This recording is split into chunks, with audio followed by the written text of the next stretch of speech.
Now, sabi niyo, ha? Ang tapang naman nito. Ay, ganun po dapat. Kayo po, mga leaders.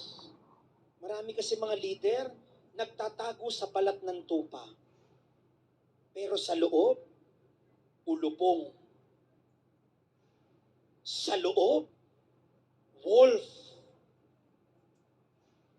Malalaman mo kung tunay ang pinunong sinusundan mo pag nakitaan mo siya una sa lahat ng katotohanan na marunong siyang rumispeto sa buhay.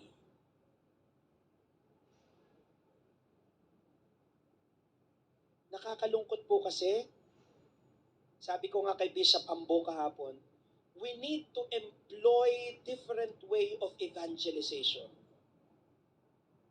Sa palagay niyo po ba, kung magkukutay na magkukut ng Biblia, maraming kabataan ang pupunta dito? Ngayon, kailangan pag nag-quote tayo ng Biblia, may kasabay na kantahan. May kasabay na talunan. Pati yung tala dance, minsan kailangan na nating gawin. Mapapunta mo lang yung mga lintik na mga kabataan na yan. And sometimes, my dear friends, you have to be creative in the way you evangelize. Kita nyo si Brother Michael, bakit marami nag-iimbita sa akin at marami ako nabobolang community?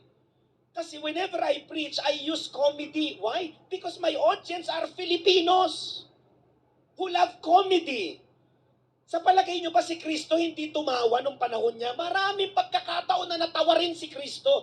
Hindi lang nailagay sa Ebanghelyo dahil hahaba. Example, naalala nyo nakasakay sila sa bangka. Ang lakas ng bagyo. Nagsusukahan na yung mga apostol. Hilong-hilo sila dahil ang galaw ng bangka. Suka na sila Pedro, naghakakulkulan. Naghalo na yung uhog, yung luka, yung suka. Ang nakalimutan nila, natutulog si Kristo. Nagising si Kristo. Alam niyo kung paano? Malamang natalsikan ng ng suka. Nagulat siya, ang init Hindi na lang nilagay sa Ebanghelyo, masyadong mahaba. At nagising si Kristo sa suka. Ang pangit di ba? Nung nagising si Kristo, malamang natawa yun. Oh, ba't yung itsura mo? Sabi ni Pedro, Lord, ang lakas ng bagyo, ano bang tinatanong mo? Hilong-hilo na kami. Malamang natawa si Kristo doon. Sabi ito naman itong mga to, nakalimutan nila, nandito ako. Sabi ni Kristo, sandali Stop!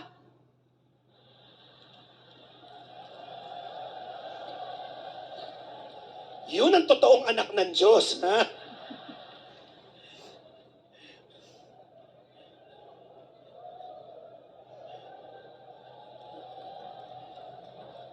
Nakakatakot sa panahong to, daming anak ng Diyos, Napahinto niya yung lindol, yung coronavirus, nandito ba? Sabi ni Kristo, stop. Then everything was calm. And then he looked at the apostles. Yung damit ko, puro lugaw.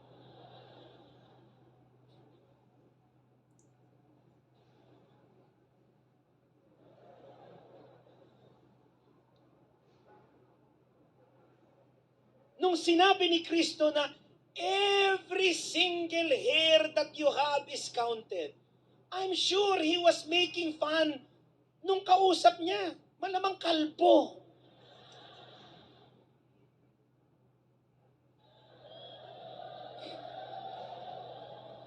And Christ has his way of talking to people. He used stories. He used parables. And I believe that the best evangelization is not just to quote the Bible. Of course, it's important because the message is there. But what we need to do is to keep on telling our stories. Sa palagay nyo ba, lumaki ang grupo po ninyo sa biblical exegesis lang na alam naman natin pag may ganun, lahat tulog? Paano lumaki ang CFC? Bukod sa salita ng Diyos, ito ay pinalutan ng iba't ibang kwento ng mag-asawa. Ang tingin ko sa lugar na ito ay hindi pagtitipon ng mga leaders, kundi pagbuo ng isang mas malaking kwento.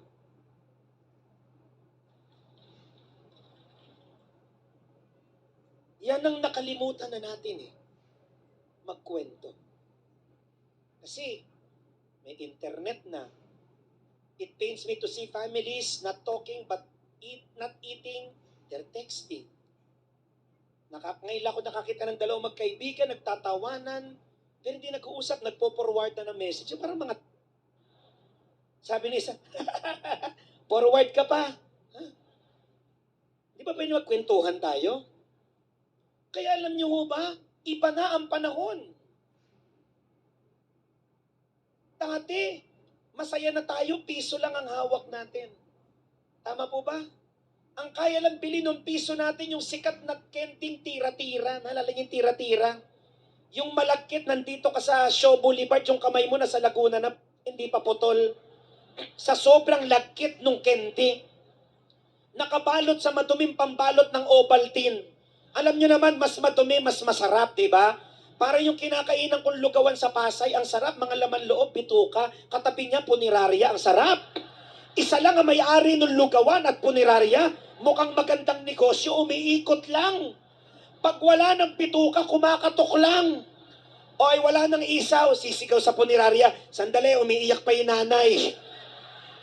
Pauwiin muna natin. Sinong makakalimot na ang kaya lang bilhin ng piso natin na yung sikat na chichiryang pompoms, Pritus Ring, Rimpi at Kirei. Ang sikat na bubble gum nung panahon natin ay Bazooka, Texas, Judge at Juicy Fruit at Tarzan. Ang sikat na telebisyon nung inabutan ko yung Tiikot.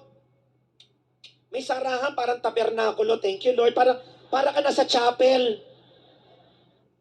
Hindi ko makakalimutan, napansin ko, yung mga kabataan mas matibay ang kalusugan pag nakapaglaro sa kalsada.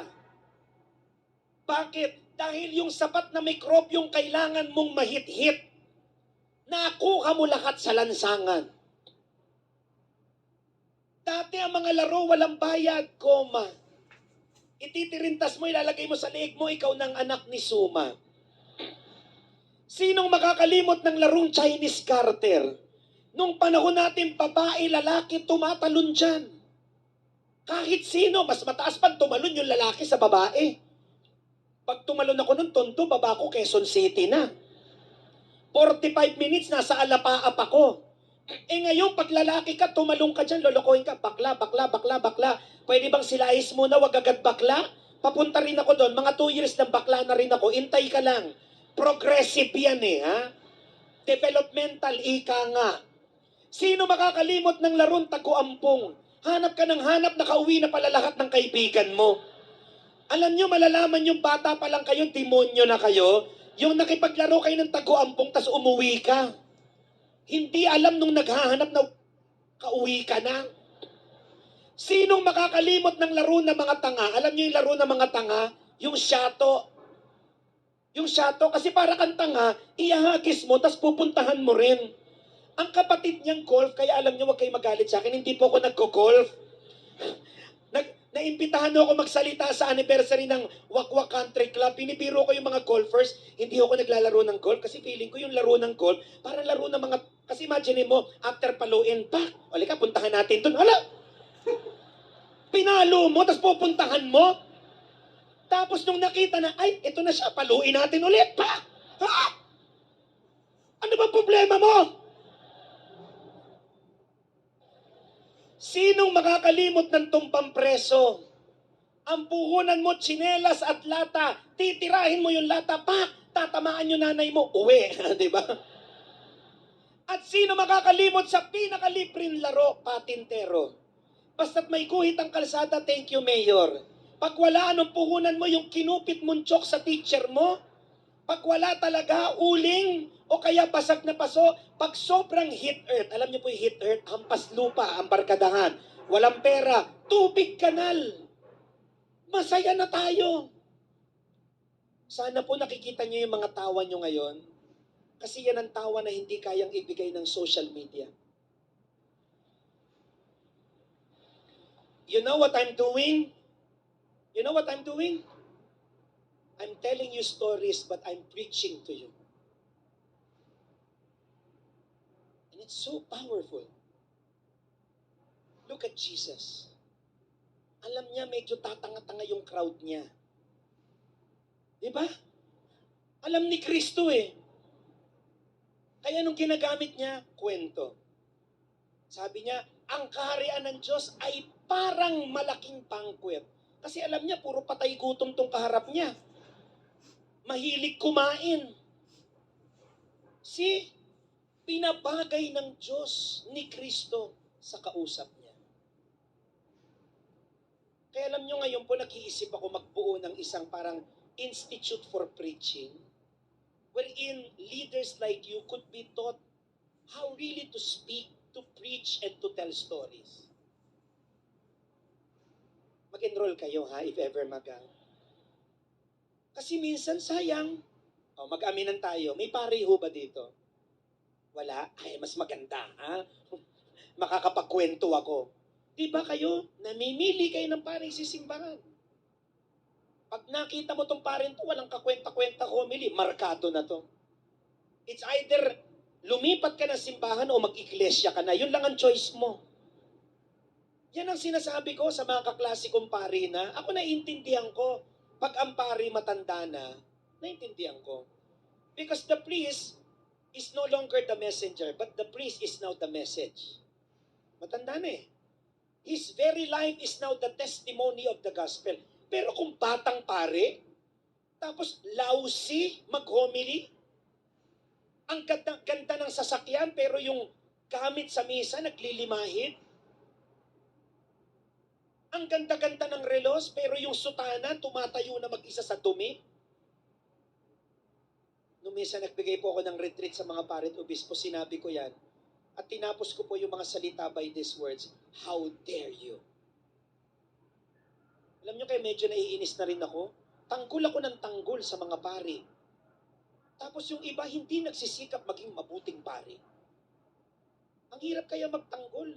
Feeling ko ilang tanggol na lang, matutukhang na ako eh. Kaya yung mga hawak kong mga politiko, pag alam nila, ako bigyan nyo nga ng security si Michelangelo. Mapait naman yan. Tayo po bilang mga leader, bilang mga laiko, tayo'y kaagapay ng simbahan.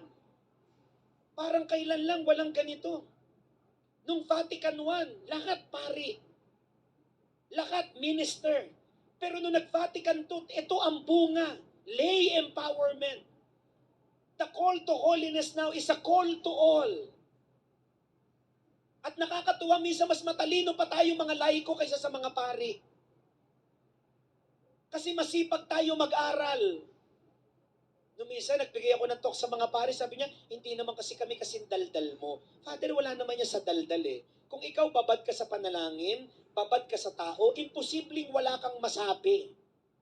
Kaya ako alam ko pag ang pare, walang prepare na homily, ang unang gagawin niya, pagagalitan lahat ng late. Tapos, ang kasunod na nun, iikot na yung homily sa teleserye. Nakikinig po ba kayo? Bababa na po ako, okay lang po ba? Naniniwala po si Brother Michelangelo na tayo pong lahat ay may napakahalagang panawagan. Kaya ako kayo pinatatawa is hindi lang para patawanin kayo. Kung hindi maniwala o kay sa akin, pag nakita ng mga taong masayahin kayo, tatanungin nila, anong community mo? Pwede ba akong sumali dyan? Kasi gusto ko makuha yung ganyan eh, yung masaya. Eh may ibang mga community leaders ganito. Couples for Christ, bakit?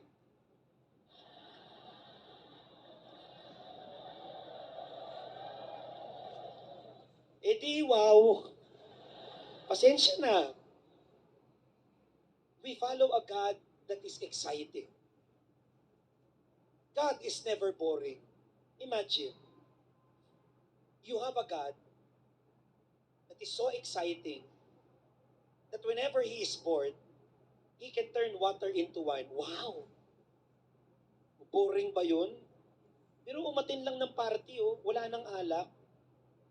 Lumapit yung nanay, nak, wala nang alak. Naubos ng mga apostol mo, ang lalakas uminom. Hinala ko, ganun yun eh. Kaya napilitan si Kristo gawin eh. Di ba sabi ni Kristo noong una, what's in it for me? Sira, yung mga apostol mo uminom. Naubos. Ganun ba? We have an exciting God. I was listening to one of the motivational talks of Steve Harvey. Narinig niyo si Steve Harvey. Alam niyo, magaganda rin yung mga talks niya. Sabi niya, may lumapit daw sa kanya, sabi niya, Steve, this is my prayer to God, that He helped me get out of debt in 7 years. Sabi ni Steve Harvey, what? Are you listening to what you're saying to me now? You're asking God to remove you from debt in 7 years? Are you insulting God when you know that He created everything in 6 days?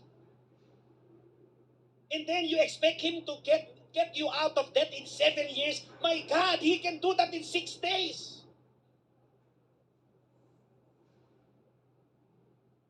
Don't insult God.